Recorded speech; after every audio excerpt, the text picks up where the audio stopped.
et Iesus fructus ventris tui sanctificatus est.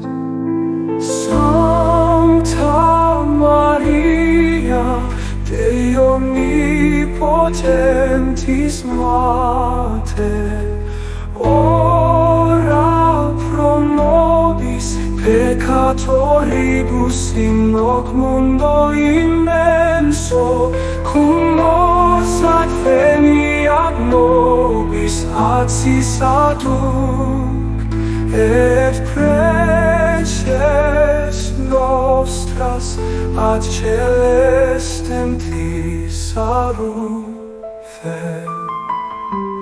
Amen. Amen. Amen. Ave Maria, Mater amoris plena, Dominus tecum es lux eius, et flamma clama.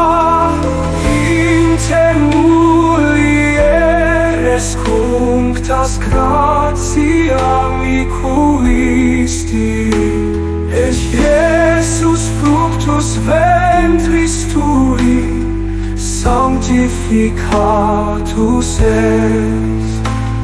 Sancta Maria, Dei omnipotentis Mater, ora pro nobis peccatoribus in hoc mundo immenso, cum nos adveniat nobis atsis adunc, et preces nostras ad celestem Thesarufe.